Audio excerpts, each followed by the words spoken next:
Lorsqu'on imagine un combattant blessé au cours d'une bataille médiévale, il faut d'abord comprendre que ses chances de survie ne dépendent pas uniquement de la gravité de ses blessures.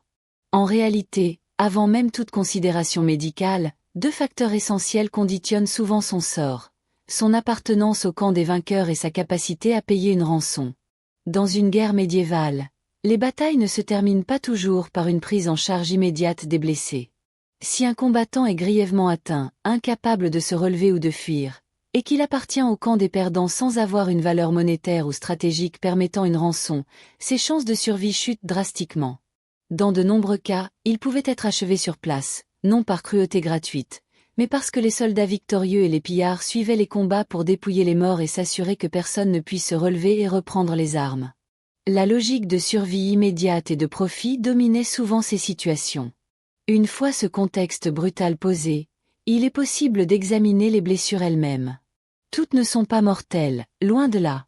Les fractures fermées, par exemple, étaient relativement fréquentes sur les champs de bataille.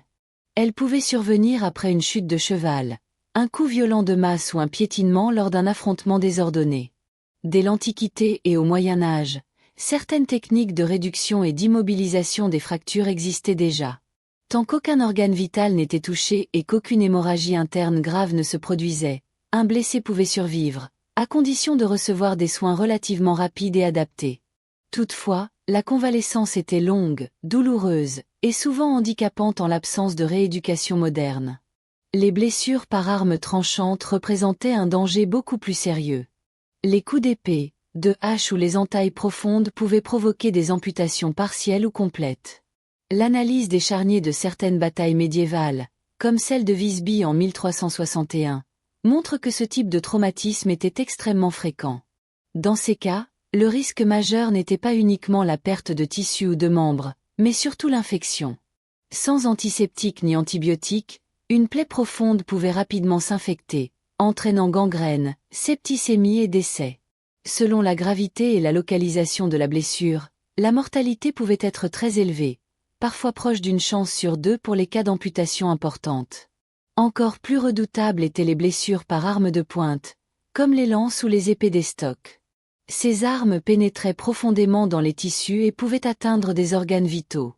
Dans ce type de situation, la survie dépendait davantage de la protection portée, armure, cotte de mailles, bouclier, que de l'intervention médicale, souvent trop tardive ou insuffisante. Une perforation thoracique ou abdominale était généralement fatale, soit immédiatement, soit dans les heures ou jours suivants en raison des complications internes.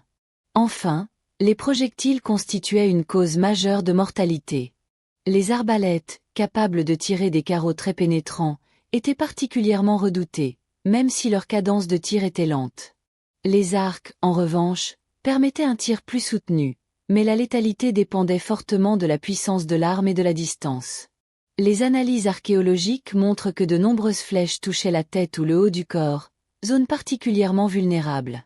À Visby, par exemple, environ 10% des décès seraient liés à des impacts de flèches dans la région crânienne.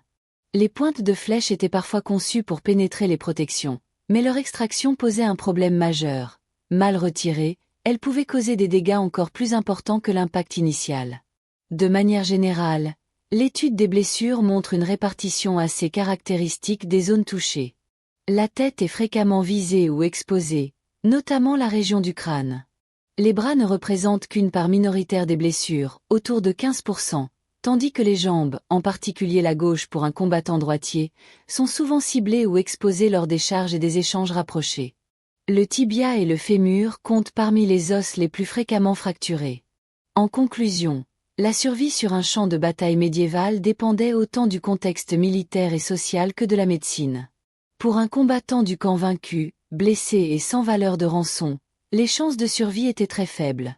Pour un combattant du camp victorieux ou capturé en vue d'une rançon, elle augmentait nettement, mais restait limitée par l'absence de soins efficaces pour les blessures graves.